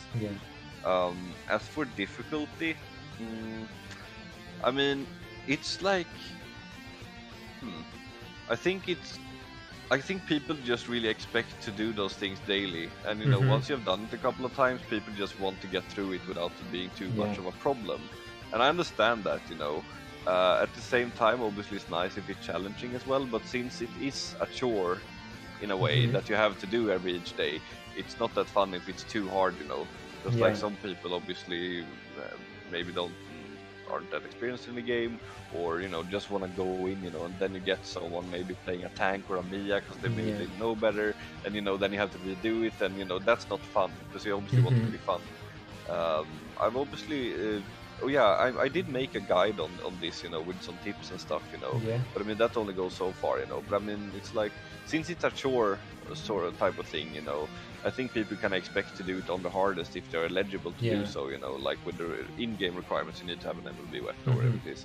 So I think it's like tedious if it becomes too hard, So what my suggestion to this would be that, maybe there could be like an endless mode where you can actually push, and then you can go in with a pre-made, have it open all the time, not only during the thing, because that's also something that's really annoying, that you can only play during these times. I understand it for the random queue thing, but I think it should be open to play anytime if you have a pre-made group. So then they could have, they could put the difficulty a little bit lower maybe for just the daily clear thing that we do, and maybe have that kind of endless mode as a different thing to do if you really want to push it, or if you don't want to do it, then Okay. But yeah, I think they could definitely make it a little bit, Okay, I will translate and then I will tell you my point of view and my opinion. Can I add one more thing? Yes, of course. Yeah. Of course. So me and a friend, like previously when it was the old co-op, we obviously did the speedrun series that you might have seen, and now we are instead with a smaller crew. So it's me and Selena only actually, and we are two-manning it, like doing. And we just did do this evening actually with basic, and oh my god, I think we did over 100 tries. Yeah, just over 100 tries to get it done. The rule is that we have to use the correct elements, or so it's basic now, right? Well, obviously we can use something else, but that's just to make it interesting, And we just kept pushing and pushing, and then in the end we got it. But the main reason that this was very hard is the RNG. Because there's things to consider. There's like, what artifacts are you getting? If you get a giant belt, it's like GG. If you don't, then it's like, or you could just get something really bad. Sometimes you get elemental items that does not match your it's just character. So useless. Oh my god. So tilting. Yeah, and then you also have the RNG of the spawns as well. Where are they spawning, and which type of enemies are spawning? Because you have those like really like muscular like melee guys. They are super tanky and they're just a waste of time. Or you can just have a lot of small enemies and you can just clean it. So there's like there's those RNG elements that are really really annoying when you're trying those kind of to push it with like duo or even solo. I actually soloed it earlier too, but only on platinum though. But still. So yeah, but I mean, for the whole group play thing, I think it's fine to have that RNG because it makes things interesting, and it does. That's not gonna make or break the whole thing. So yeah. Sorry, go. Okay. Bueno, sobre el cooperativo del modo de defensa, hay algunas cosas que se tienen que arreglar que son de parte de los desarrolladores y eso es innegable. Por ejemplo, que el jefe se buguee de posición, que hay personajes que se quedan atorados a veces en ciertos lugares, o que incluso a mí me ha pasado que se hacen invisibles o que tú no los ves, pero otros jugadores sí los ven, ¿verdad? Entonces hay cosas que se deben de arreglar de parte de los desarrolladores y al ser una instancia del juego que se debe de hacer cada día o cada 2 días, debería de ser divertida. Entonces, en cuanto a la dificultad, pues hacerla pues accesible, ¿verdad? Para que no sea frustrante cuando se llega a hacer. Él tiene una serie de retos, por así decirlo, sobre este tipo de contenido y menciona que hay algunos artefactos, o sea, para poder hacer clears eficientes y constantes, ¿verdad? Se necesita de buena suerte con los artefactos y buena suerte de dónde salen los monstruos y qué tipo de monstruos salen, porque hay diferentes tipos de monstruos, algunos te hacen perder más tiempo y otros no. Pero bueno, so now I will tell you my opinion about this game mode. Right, I mean, the books and the enemies getting stuck, and sometimes enemies are invisible for me, but the other player do see where the enemies are. So that kind of stuff is up to the devs to make it right, But there's something that, in my opinion, it's player's fault, because if you are not strong enough to clear the maximum difficulty, you should forget about your ego and just lower the difficulty. So you can make your clears efficiently, right? Right. But players do not want to lower the difficulty. They want to clear the max difficulty, and that's the problem, They are not able to do it. and maybe they are just hoping to get carried and ruining others people experience in the game. That's my opinion. Right. I feel like the old cooperative mode was too easy, and now that they make it harder, it's like giving a sweet to a child, and they take it away from him, and the child start crying. You know, I feel like players are at this moment like that child with no gems, right? I mean, I can't really disagree with that, what you said there, though, because the thing is, like what you said, you know, it was very easy before and people cleared it on the hardest, and now people still expect to also clear it on the hardest, except it's like up here now. And I definitely agree, and I think that's also something that definitely is a responsibility for a player. Actually, like if you're playing with someone else, then you should you know, do your part, right? If you're solo, then you can do whatever you want, because you're only in the day wasting your own time if you don't want to do the research, right? But if you know, there are some things like, you know, you don't bring a tank, for example, you don't bring like something useless, and you know, check out what resources there are, because there are people that are sharing their experiences with these things and sharing all the information, you know, so it is out there if you're looking for it, you know. It's all, but the interest to look for it should be there, I think, definitely, so you're not wasting time from people, like you said. Can I actually come with a tip there, by the way? Yes. So, yeah, so actually we have there are some things that I can really give a tip about, and one of those things is, let's see here, I'm just gonna grab my my camera here. So there's this ring here, I hope we can see it in the screen. It's the Dark Magic Ring. It was given on the last bingo machine, but I mean, you could obviously get it through other means as well. It's like this stat here, seconds of weapon skill region time on enemy kill. It's nice. So good. The same thing goes with cards. Let's see, we have one up here, for example. There's a bunch of these cards as well. Use those. It's so good, because then you can just spam the weapon skill over and over and over. It's like really crazy. There's so also a merch, right? There is a merchandise. Let's have a look at that. You're right. Let's have a look here. Oh, there's a skin here. Thanks. Let's see here. Let's see. Where is it? There it is. There is a merchandise too. There's this one, the Titan statue. The thing with this one is that I personally would rather go with a SSB, because I use the SSB here, you're gonna use it everywhere, where including in co-op, where this one is only usable for that pretty much. So because you still want to maybe level it up or so, or you actually don't need to level it up. You actually just need to 4 stars, no? 4-star it. Yeah, that's enough actually to get this. But you can still get these things through other means. That's the thing, right? Because I think using that ring is not amazing, but you're getting so many stats from, you know, from the what's it called? Oh, there's one more item actually. There's a shield too that I have. Let's just find it. Let's see here. Let's just see. There it is. The Alfaba shield. Yeah. So you see here, there's a stat down there. It also has that. So that's why Lapis is just so broken for this, partly. But yeah, so let's just get back into the camera here. Hope it's good there. Is it good, the camera? Yeah, that's good. That's good.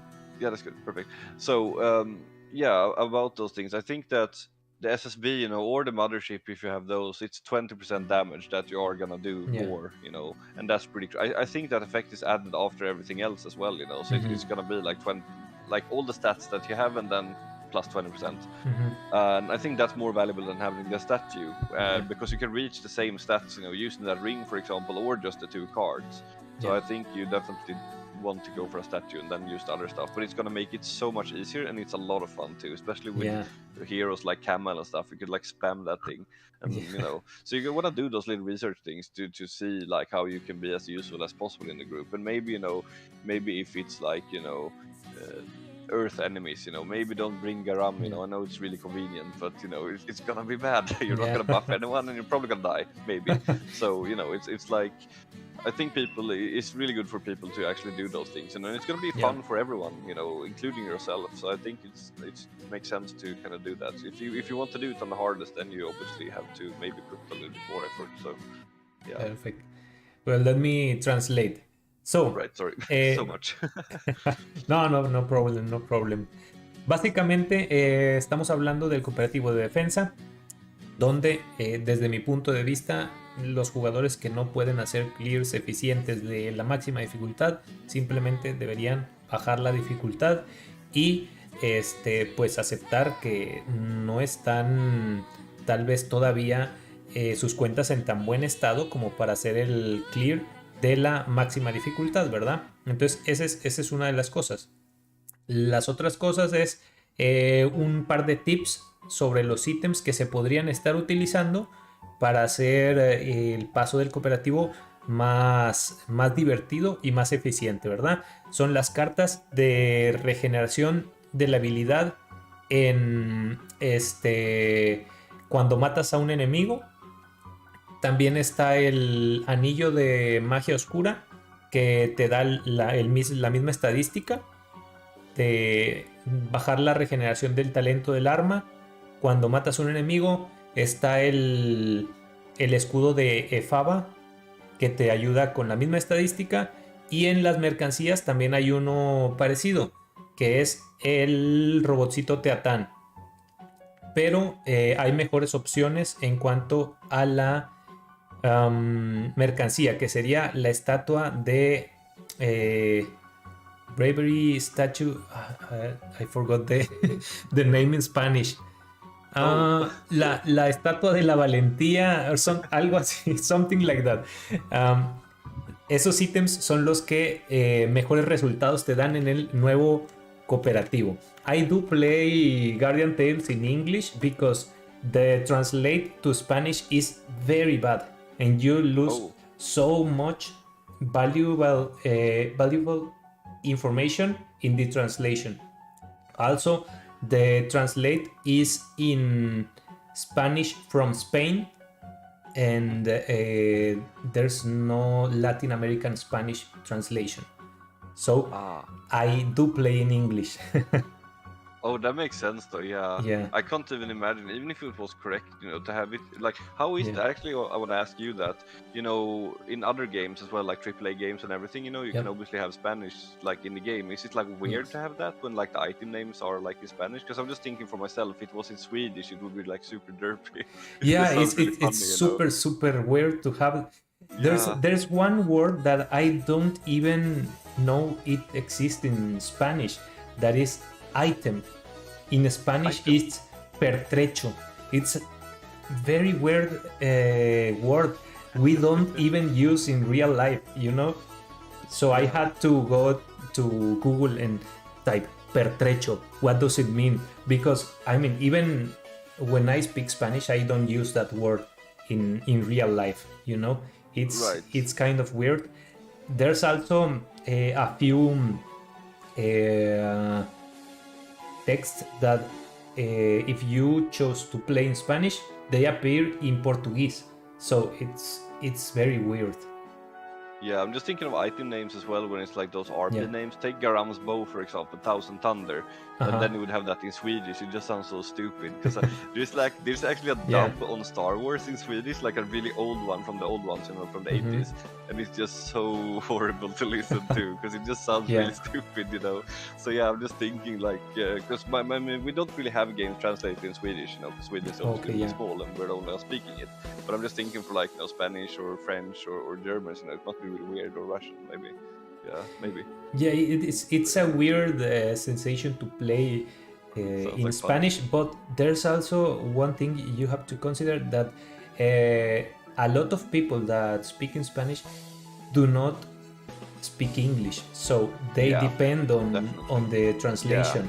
So that's the other side of the coin. So let me translate and we continue. Hablamos de las traducciones al español, que si no suenan muy extrañas cuando los lees en en otro idioma y luego los lees en español? Y digo que sí, que hay cosas que al menos a mí me resultan muy extrañas, como algunas palabras que no son muy utilizadas en el español, ¿verdad? Como pertrecho. No sé si a ustedes les ha tocado leer esa palabra pertrecho, pero yo no sabía qué significaba. Además, la traducción de Guardian Tales al español está hecho en español de España y no español latino, así que sí es, desde mi punto de vista, un poquito problemático, pero bueno, también hay gente que depende de esas traducciones y necesita escucharlo o, bueno, no escucharlo, leerlo en español. So let's get to more relaxed questions. Mm-hmm. I will tell you some situations, and you will have to choose a hero in game that can help you in that situation. Okay? All right. Let's So, go. which Guardian Tales hero would you choose to be best friends with? Let me think now. I mean, I want to say Little Princess though. She's just so friendly and cute, you know. Yeah. But now, honestly, best friends though, I would actually say Irina. I figured Irina, okay. she seems really loyal, you know, to Lilith, right? So I mean, she's Yes, been yes, at yes. her side all this time, you know. So I think that would be like one of the more loyal ones out there. So I think I would Nice, have to nice. go with Irina. Well, I will go with Rachel because I think she will be super fun to have as a friend. You know Rachel, the Oh, yeah. pirate? Oh that, yeah, That will be super for fun. sure. Definitely, I love her. Bueno, la pregunta es aquí, ¿qué personaje de Guardian Tales te gustaría para ser tu mejor amigo? Lulleh dijo que Irina, porque pues parece ser un personaje muy leal, ¿verdad? Muy leal, porque ha estado al lado de Lilith por muchos, muchos años. Y yo dije que a mí me gustaría ser mejor amigo de Rachel, porque sería muy divertido básicamente ser amigo de ella, ¿verdad? Next situation. Yeah. Which hero will you go to party with? Party. Oh. Yeah. Ooh, who could be really fun with that? I just have to look through the hero list really quickly now. Let's see here. Who would I want to party with? I mean, I assume there is like a really obvious answer here that I should know, you know, but I'm just thinking like who would actually be really fun to party with. Wow. These are actually hard though, because I really want to consider everyone, right? Wow, who would I really want to party with? And there's also the 2 stars, obviously. Yeah, most of us do not think about 2 stars hero because they are not used that much in game, you know. I know, right? They have really fallen out, and that's really sad. Actually, Yeah. like it's. I wish there was more, you know. Yeah, it would be really, really fun to party with.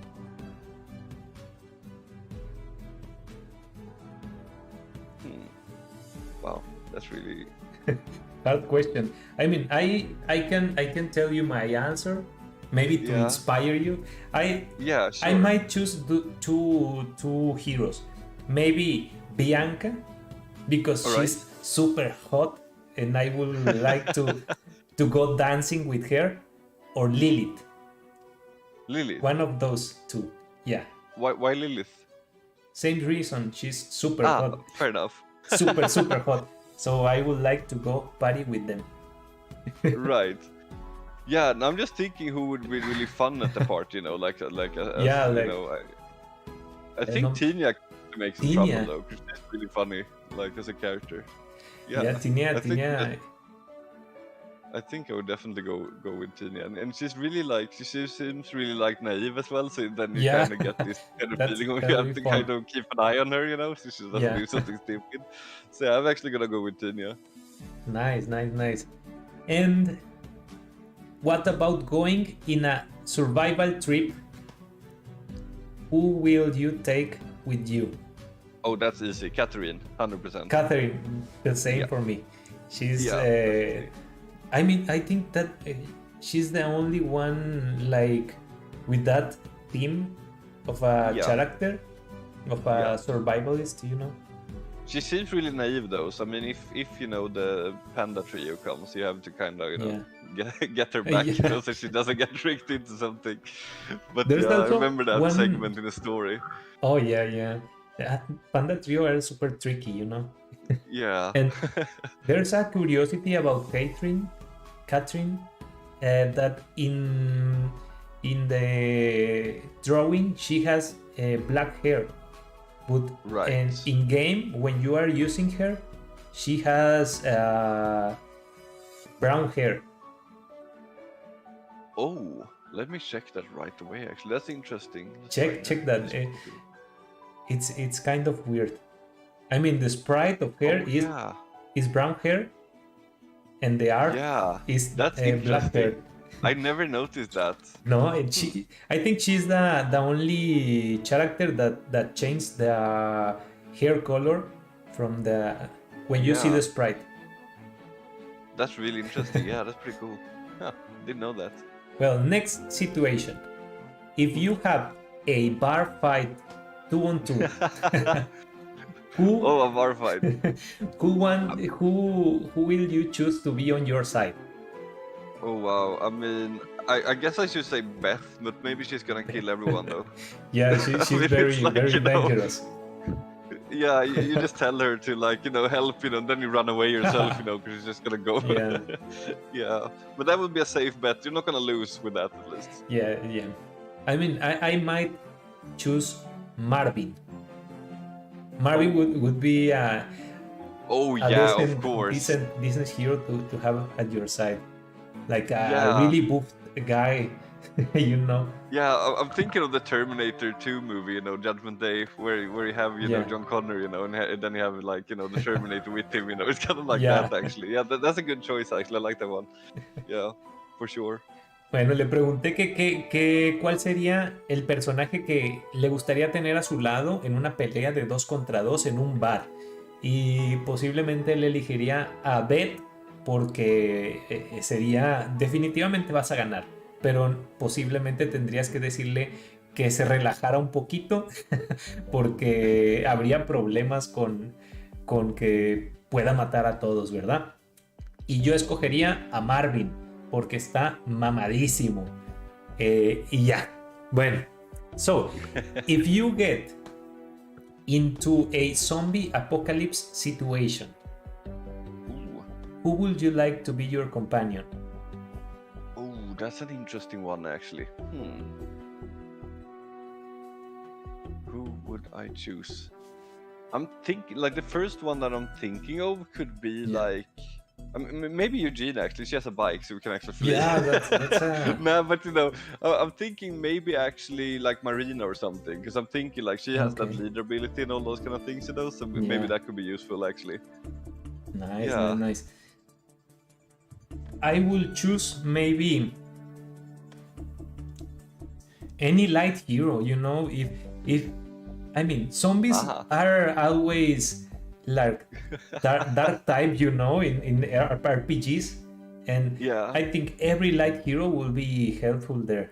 But I will go with Eleanor. All right. Eleanor. Yeah, because she heals. I mean, I think she will be very helpful. I mean, if we're gonna go with that kind of logic, then I would probably grab Lapis, and then you just get a corridor and you just stand there and she that's they're not gonna get anywhere near very you. strategic. Nice. Entonces, para un apocalipsis zombie, raza, posiblemente elegiría lulleh a Lapis o a Eugenia. Y yo escogería a Eleonora, porque básicamente mi pensamiento fue que casi todos los zombies en los RPGs son de tipo oscuro. Así que cualquier héroe de luz siento que me ayudaría mucho. Last question. If you have to hire one character of Guardian Tales as a receptionist on your business, who will that be? Oh, I mean, I want to say Little Princess. She's gonna win everyone's heart. That- She's so yeah, cute. yeah. She would actually love that, I think, because she's like usually up for those tasks. So yeah, I'm gonna go with Little Princess. Little Princess will be very, very nice. I think I will go with. I haven't. Don't say think Lynn. She's gonna ruin it for you. No, I might go with Gabriela. Mm-hmm. Yeah, Gabriela. I mean, she has the looks, the really nice looks, and she used to be, or she is like a CEO of his own market, right? So Right, yeah. she knows well about treating people, maybe not bird, but about business. She for sure knows something. Yeah, that's true though. She doesn't have a voice though. We need a voice for it, or do you have one in Spanish? I no, in Spanish there are no voices at all. Yeah, same in English. It's But- really sad. I think I don't remember if she has maybe a Japanese voice. I don't know. I don't Is she know. out in Japan yet?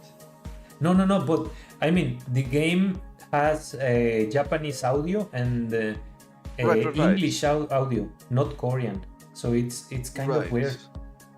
But I just figured they haven't released her in Japan yet. Maybe. Yeah, Or maybe they have voices for everyone. I'm not sure. maybe I don't know. Yeah.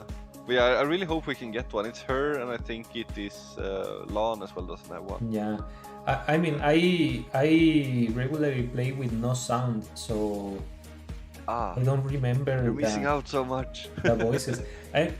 Since I'm capturing when I play online, I'm capturing only video. So Okay, if I yeah, that makes sense. have the audio on, it came into my microphone and it makes a mess. So I play Right. with no sound. Yeah, that makes sense. That's the problem. Also, for if you going to stream, capturing only video, it's a problem.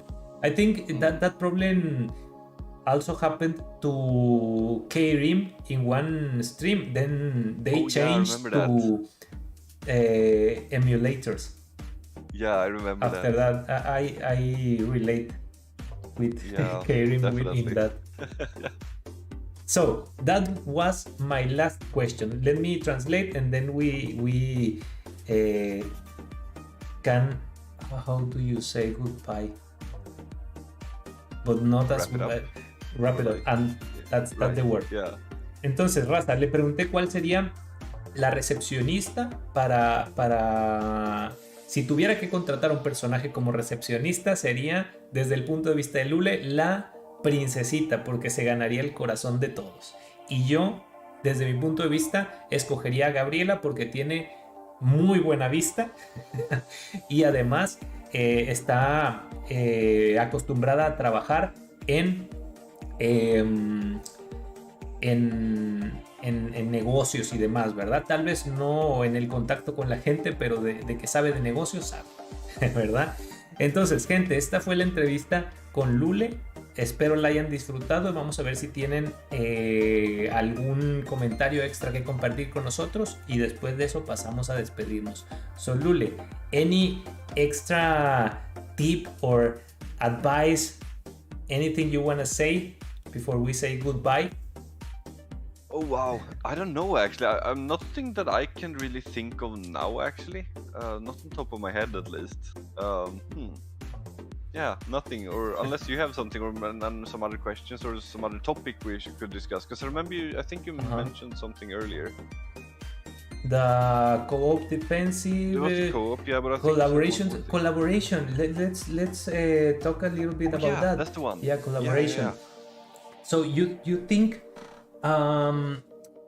the collaboration heroes are a must, or you can just pass them and I don't know, maybe get the next hero they wanna launch? What do you think about collaboration?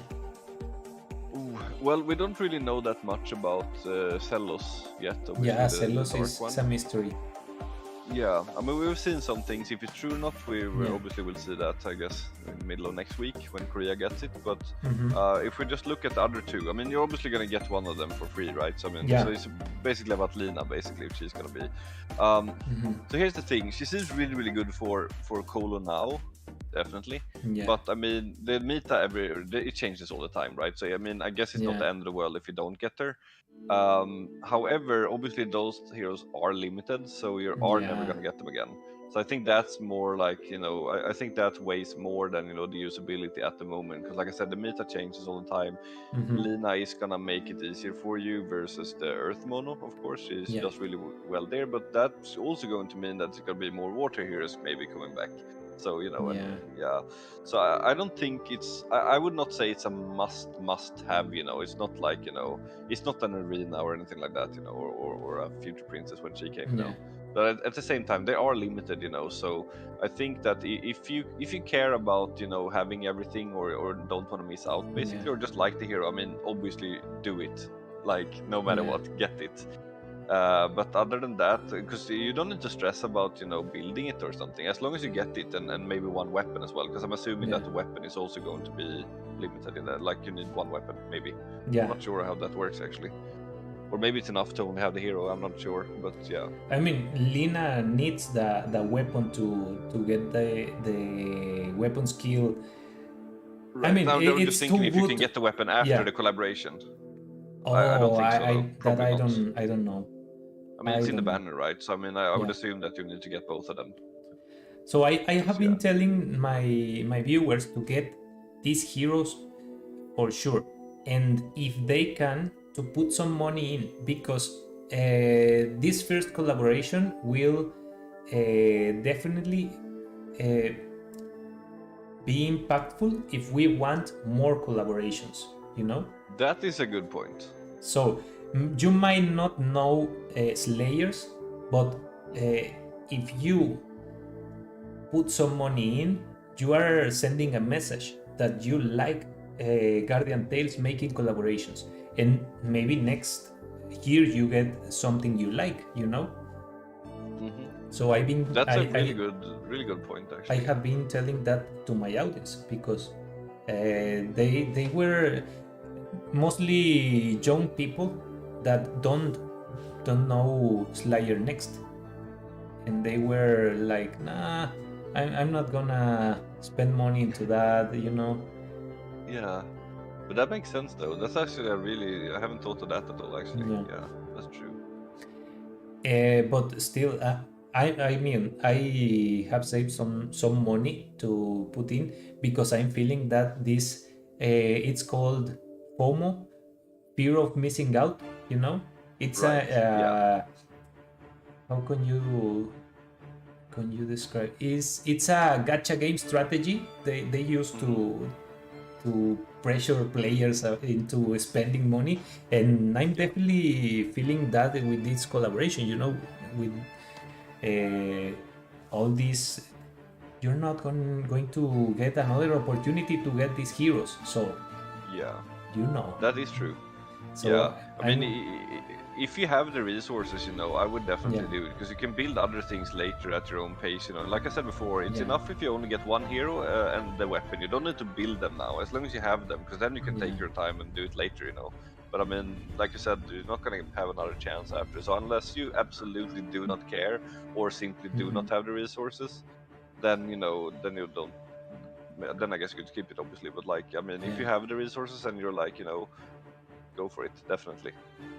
Yeah. In the chat, they said this is an indirect way to introduce limited heroes. It's a Oh yeah. very direct way to introduce them.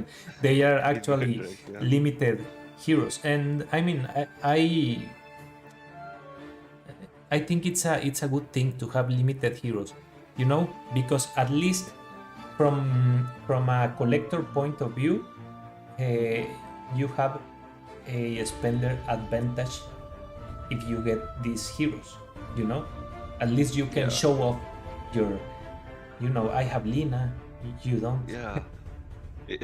Yeah, but it So- also adds a certain type of like exclusivity, I guess. Like there's obviously people that play. I don't know how long the game is gonna last, but like Mhm. there are games like that have gone on for like 10 years, you know. And Yeah. if there's a player that played from the start, you're gonna see that because they have some of those very rare items that only those people have, you know. I think that's really cool, obviously, you know. Yeah, that's cool. So, Yeah. in your experience, how much gems do you need to pull at least one hero and one weapon? It varies so much, honestly. Like, I mean, I'm gonna give you an average soon, but just Yeah. like, I was actually on Korea the other day and I pulled for Lina. I did 3 pulls. First pull, I got Lina. Then I did 1 pull on weapons, didn't get anything, and then the next pull I got 2 weapons. What? Yeah. So I guess we're gonna spend a multi. lot on global. Oh my god. Oh my Stupid god. Korean account, yeah. But on the other hand, I have actually spent, I think it was 80 or 90,000 gems on Lucy, and I didn't even get her. I think I got 1 visual in all that. It's crazy. But you know, like, just to answer the question, the average would probably be around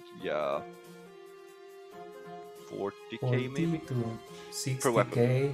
per weapon. Yeah, then it's like, you know, guaranteed. It's not actually guaranteed, but you know, then you can expect it at least. You know, anything after that is starting to get ridiculous. You know, obviously. And and obviously the pool of weapons and stuff is obviously like a lot bigger now than it was back then as well. So you have a lot more, you know. Still, you have a other stuff 50-50 chance, you know, about getting banner weapon against any other weapon. I can't remember that. Is that how it is?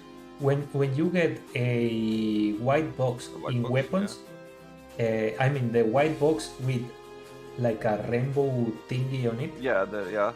It's 50-50. You 50% chance to get the banner and 50% chance of getting anything else. That's really good though. I didn't know that actually, but that's for the rainbow box only. So that's like when they introduced that, or right? Because it feels better lately actually. So that actually makes sense. Because like it was kind of stupid just before they did that actually. Then it felt really like you take so much. You get white boxes with yellow items, and that's oh my god. Yeah, it's so annoying. So but that's for sure. That's a good point actually. I haven't really paid that much attention, but if that's the case, that's really, really good because we really needed that because it was pretty stupid before that, I would say. Definitely. Well, let me translate to the viewers. So, estamos hablando de la colaboración, de que si los héroes se sienten cuál es su opinión sobre los héroes. Y bueno, pues desde un punto de vista de un coleccionista, sí tienes que ir por ellos porque va a ser tu única oportunidad de obtenerlos, pero si estás enfocado como en pues hacer crecer tu cuenta y la eficiencia y eso, pues puedes dejarlos ir. El único héroe del que no tenemos información sería Celos, ¿verdad? Y pues Lina solamente ha demostrado ser muy buena en Coliseo, así que teniendo eso en cuenta ya sabrás tú qué onda. A mis viewers yo les he dicho que si quieren mandar un mensaje de que les gustan las colaboraciones de Guardian Tales, metan un poquito de dinero porque de ese modo Guardian Tales va a saber que la colaboración está siendo bien aceptada y posiblemente planeen otras a futuro, ¿verdad? Después hablamos más o menos de cuánto sería el promedio de las gemas que se necesitan para sacar un héroe o un arma. Y bueno, dice que depende mucho de la suerte. Ha habido veces en que le salen en 2 tiradas, en 3 tiradas, y veces en las que avientas 90k de gemas y no hay nada, ¿verdad? Entonces un promedio sería como entre 40k de gemas por arma, ¿sí? Así que ya saben, si tienen sus gemas ahorradas, cómo les va a ir. Well, Lulleh, thank you for being here. It's been an honor to talk with you. And I will... I think your channel is in the video description, so anyone can go and see your content. You specialize on arena content, right? Mm-hmm. And guides. I have seen a few and guides. Soundtracks too. Like I always. Oh, that's true. That's true. You have a playlist of soundtrack of the game. Well, so this is all for my part. Thank you so much too. So thank you for being here. I hope we can get more interviews in English because I really enjoyed the talk. Yeah. So for sure, it's really good, and I really appreciate this. Like, you know, you did a really good job with it as well. I really enjoyed the questions. I was really hyped about this. So yeah, it's been really fun, and it's a pleasure, and really fun to like obviously meet everyone else as well. So yeah. Thank you. Well, thank you for being here. Me despido, gente. Muchas gracias por quedarse hasta el final y vayan a seguir al canal de lulleh. Le está la liga en la descripción. Se especializa en contenido de arena y guías, y tiene también el soundtrack del juego en su canal por si quieren escucharlo. Muchas gracias por quedarse hasta el final y hasta luego. Bye bye. Bye.